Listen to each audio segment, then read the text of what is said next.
everyone. Welcome to the Ophthalmology Business Podcast. We help you develop your ideal practice with help of other doctors and experts.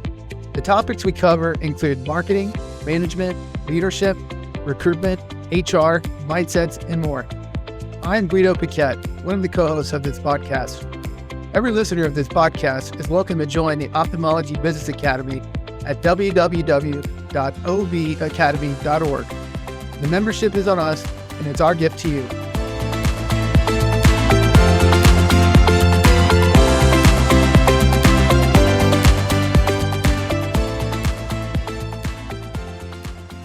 Today, I'm excited to talk to Michelle Pelletier, Chief Executive Officer at MDprospects, about the importance of patient follow-up.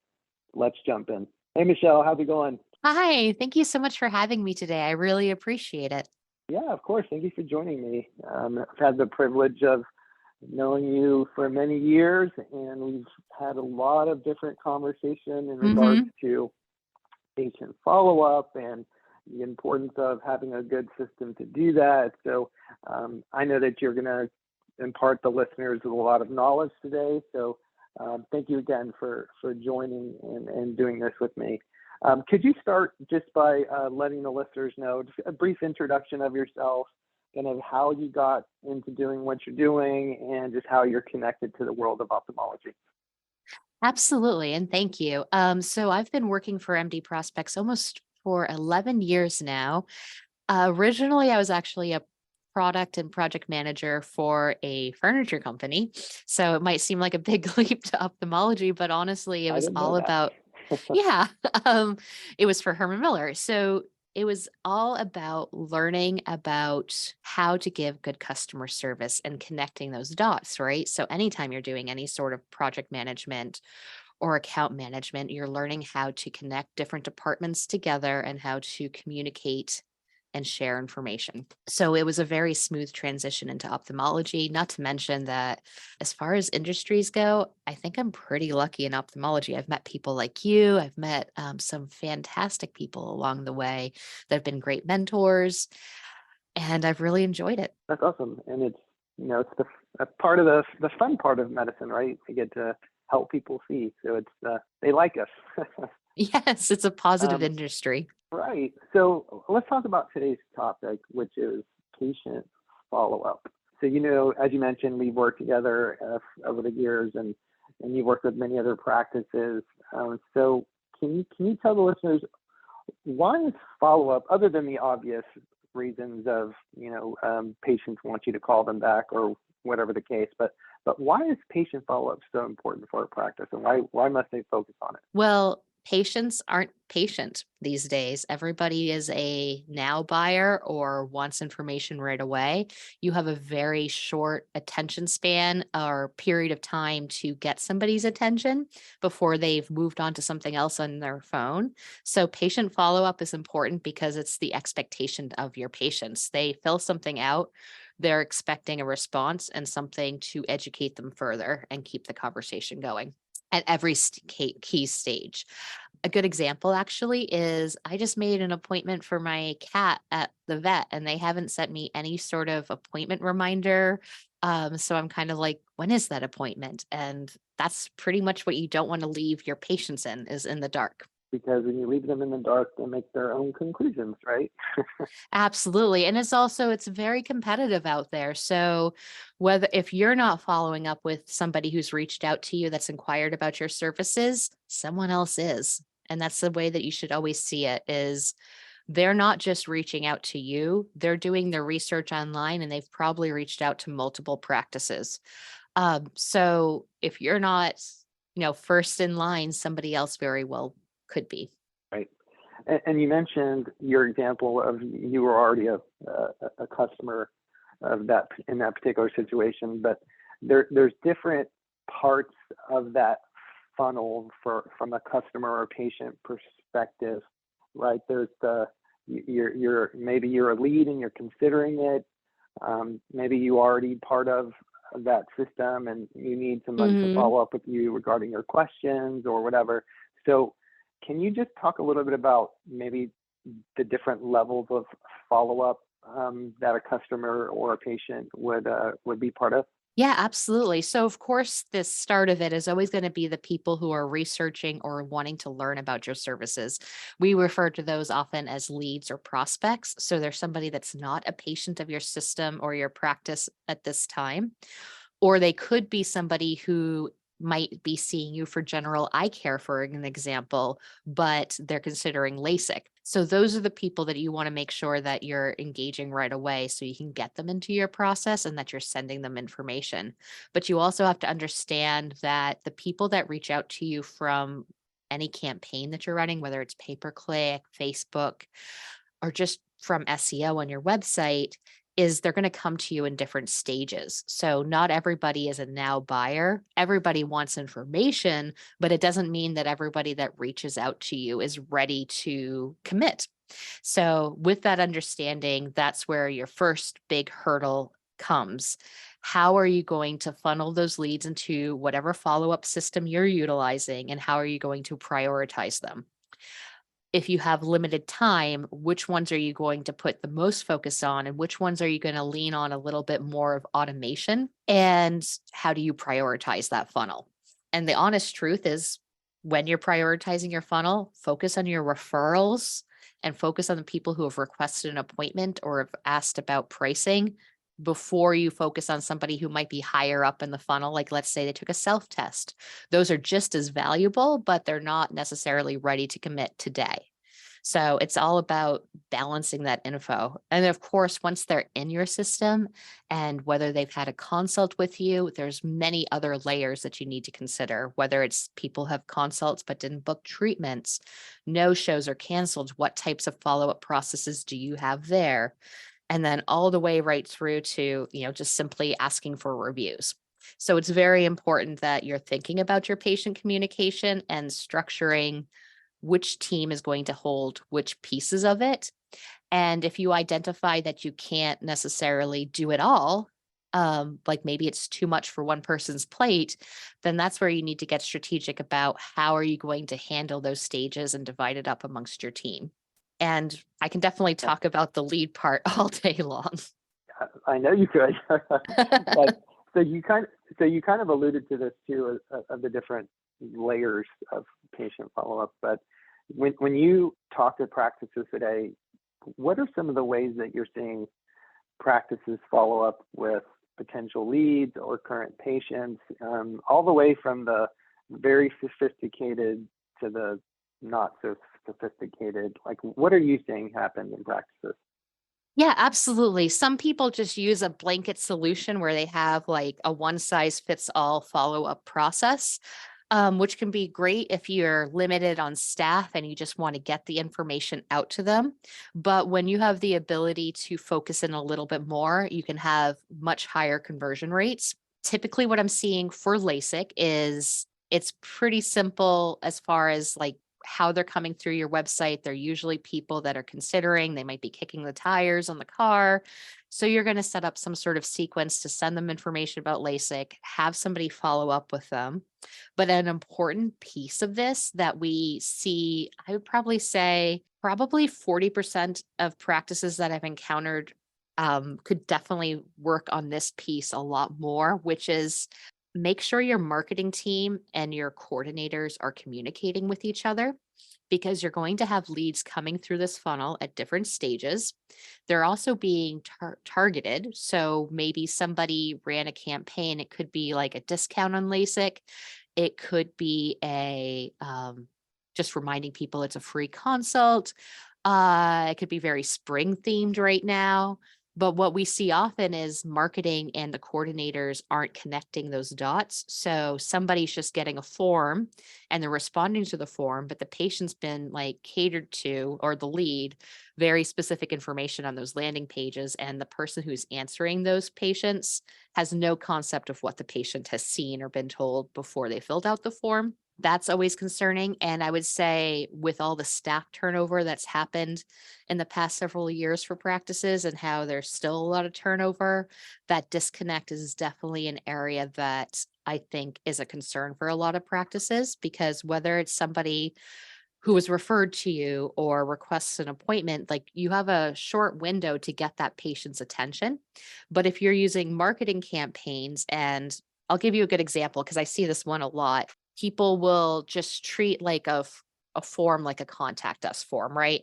So they'll get it and they'll ask the patient what they're interested in. The patient got a LASIK related pay-per-click campaign sent to them, but it's going to someone who is maybe handles all the phone calls, who's then going to transfer them to a different LASIK department, who that LASIK person probably never even saw the ad. And at this point, the patient no longer feels that like red carpet experience that they felt online when there was like an ad that told them everything that they wanted to know, that made it seem like you were the right choice at the practice. And then once you get there, it's like someone fumbles the ball. And we do see that a lot. So my biggest recommendation for practices is if you want to increase your lead conversions, you really have to have marketing and the people answering your leads working together. Even if you just make an internal employee like newsletter and you just send it to them once a month, like here's what we're running, or set up a meeting and say, I just want to let you know, these are the new campaigns, the new forms that we've set up. And keep the people who are answering your leads engaged in it, because it also creates excitement too when they're a part of the process versus when they're just receiving the lead. And it can be frustrating when you're receiving leads. And let's say it's a lot of self-tests and they're not ready to commit, and there hasn't been a lot of communication about how the funnel's set up. You're just kind of leaving it in a gray area, and that's a lot of lost opportunities. And so kind of what I heard you say there was that customization of the message to particular patients is going to have a bigger impact when it comes to, the types of patients that are going to be more ready than others to more likely follow up or to call you back or to respond to the form. So it's customization to the patient, but also customization of the patient the staff journey internally. So if that message from the patient that was sent to them through a follow-up system potentially comes to the wrong person, that may also impact. So it's really trying to understand who to reach out to, when to reach out to, and then how to most efficiently get it to the right person. Is that accurate? 100%. And that is often, I think a big problem is it can fall all on the shoulder of like maybe one or two coordinators of a practice to just respond. And so people are being more reactive than proactive in their response or how they're doing it. And again, it has to do with staffing. Right. And And reactive is which not as useful. never.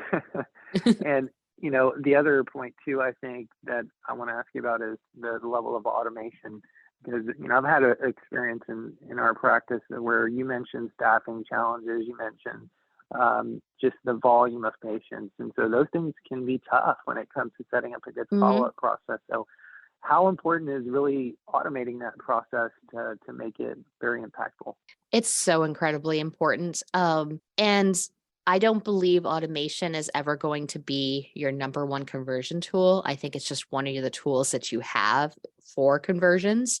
And the reason I say that is I always warn people, email, you're going to think of it as it's going to probably, the average is 20 to 30% as an open rate industry wide for emails.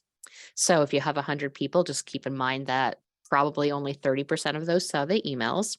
So then you also have to throw in the automation of automated texts, but the rules for text messaging are very strict. So you need to make sure that you have the proper opt-in messaging on your website and that you're doing that appropriately. But text messaging is a great tool because if I opt in to receive your text, that means I'm interested. I had to actually type yes, I'm interested, and that's a great conversion tool and automating that as well. Obviously, within reason, you never want to overtext somebody. And then, of course, you still need that human element, the somebody who's going to answer those specific questions that somebody might have added in the general comments or contact part of a form.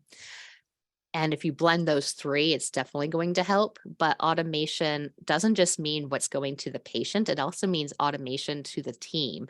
So to say this person has been in consult status for 20 days and has no appointment in the future, please call them to book their treatment. or automation of your no-show process and sending alerts to somebody on your team of people to follow up with that are a no-show. So it's not just about the emails that you're sending to the patients or the text messages, it's also about the automated tasks to your team to engage with people at key intervals as well.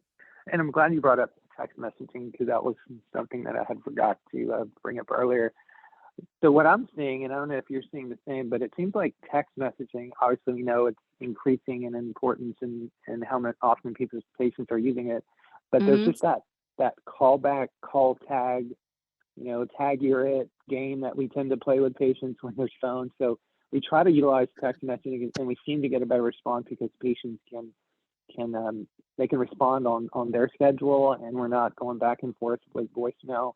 Are you seeing that as well as far as the trend with more text messages and follow-up protocols? Yeah, absolutely. And we've been paying a lot of attention to how our customers are doing it. And what we have noticed is if you rely too much on automated texts versus direct messaging, the automated texts don't necessarily always, they're not always as impactful as something like, Jenna from your practice saying, "Hi, Michelle, just wanted to let you know I have some available appointments next week. I know you had some questions. I'm available for you."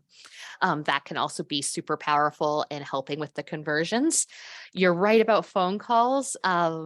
Maybe it's still great for cataract patients, I think, but a lot of phone calls just go straight to voicemail, and I'm not even sure how often people even listen to their voicemails anymore.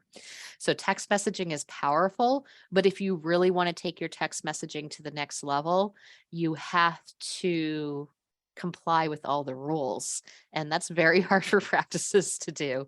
You think about Right. HIPAA, you think about just the regular regulations that exist on texting. So just make sure that you're making a strong plan on how you're going to manage that and that you know the difference between a marketing email and an appointment. I mean, a marketing text message and an appointment text message as well. These are Right. treated very And differently. then exactly, and then getting consent also to, and Hmm. then giving them an opt out, the ability to opt out, right?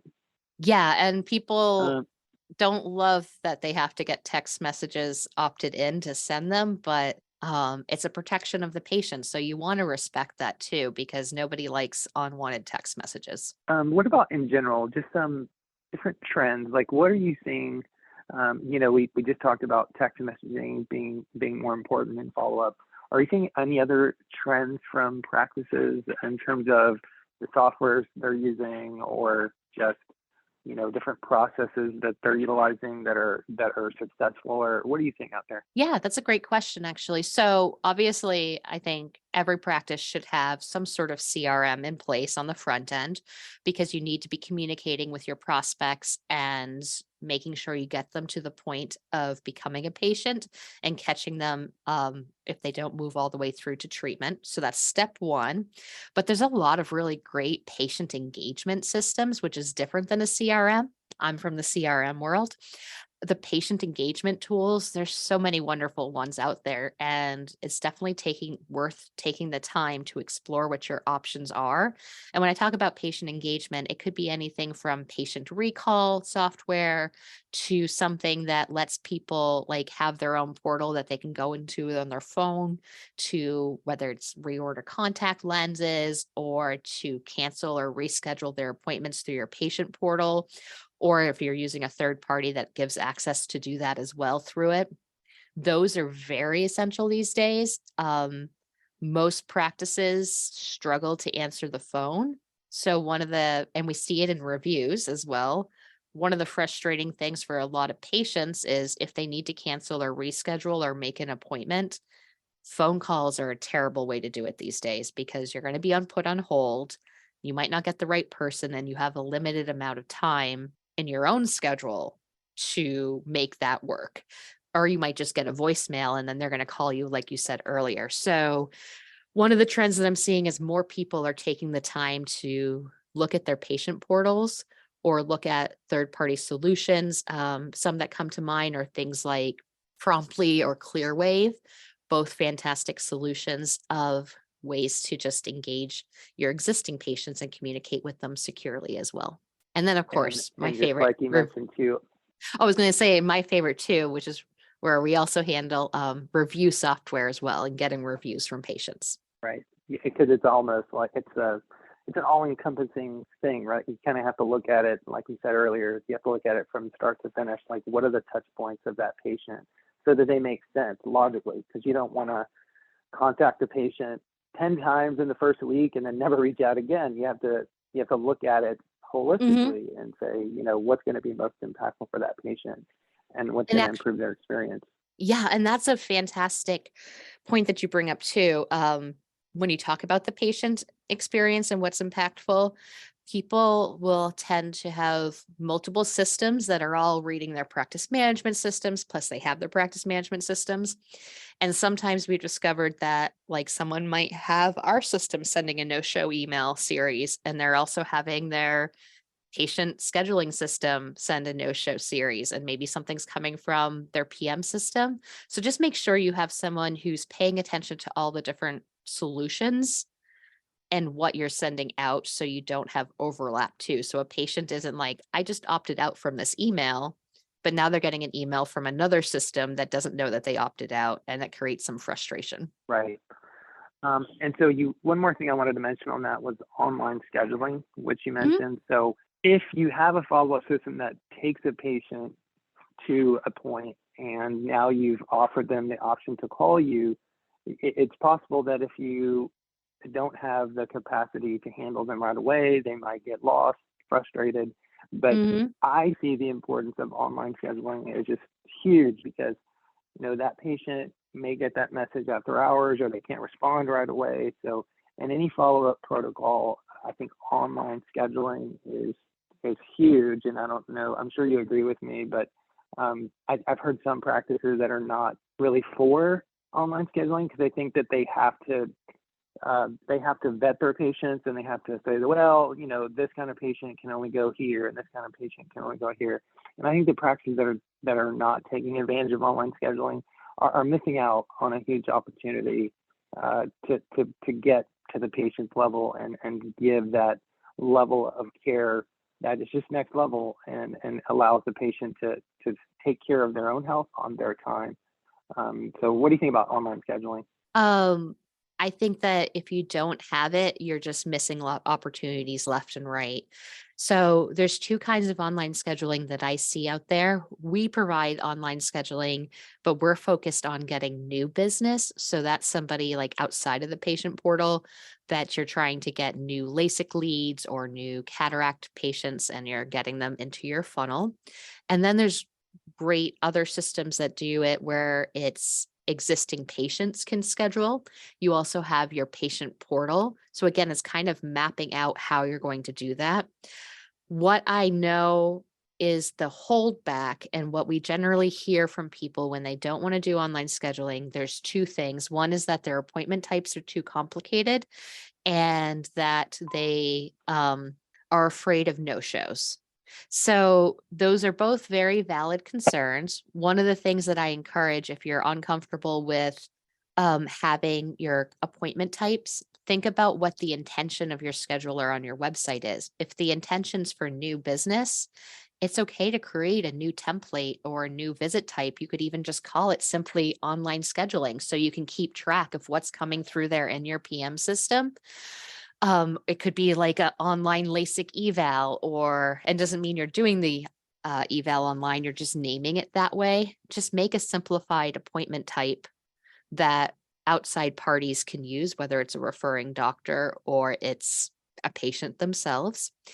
And then if you want to allow existing patients to reschedule, well, there'll always be your patient portal. So again, make sure that they know how to access your patient portal. And if you're using one of those other systems that makes it very easy, those systems are very good at communicating to your patient how they can do it and how they can reschedule. At this point, if no shows are your fear, I would think of it more as, okay, so maybe I'm going to get a higher percentage of no shows because I've opened up online scheduling, but what opportunities am I not booking because I didn't make it available for majority of people? So if you kind of think of it that way, are you missing out on 10 additional surgeries this month because of the fact that you didn't allow people to just book with ease? Yes, all great and interesting stuff. And I think we could probably talk about this for hours and hours and hours, but Yes, that's true. I don't think the listeners have that much time. So let's wrap it up. And just so if you were if you have a physician or a practice administrator that was thinking about their follow-up protocols and kind of ways they can improve, what would you suggest as the next step for them? Definitely start with how are you going to convert your leads to patients? I would map out like where your bottlenecks are. And so, how am I going to get my leads to become patients? How am I going to get my patients to book treatments? And then, once you have that mapped out, meet with your marketing company. A lot of times, your marketing companies are going to have great advice, or you can give me a call if you want. I'm happy to help with that as well. So there's a lot of great lead management systems. Obviously, I love the one that I do, but there's other ones out there too. And there's a lot of great patient engagement tools. But the first thing you should do is determine where your weak spots are. And if it's that you feel like you're not getting enough surgeries from your marketing, before you pull the plug on your marketing, take the time to look at what is your internal process.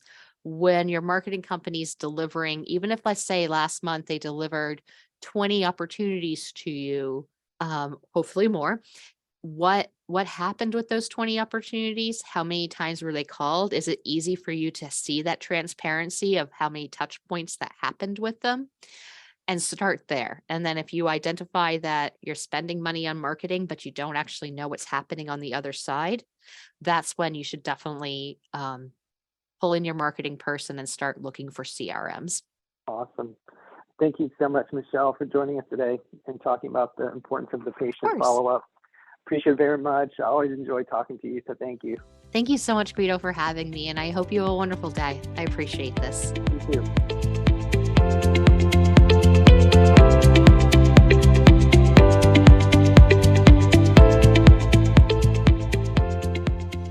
I also want to take a moment to thank our listeners. We appreciate each and every one of you. We cannot do what we do without you. If you like our podcast, kindly share it with your friends and on social media. Also, please don't forget to write a review on iTunes or Google Play. Your reviews will help other doctors and practice owners find us. Till we meet again, wishing all of you an amazing week ahead.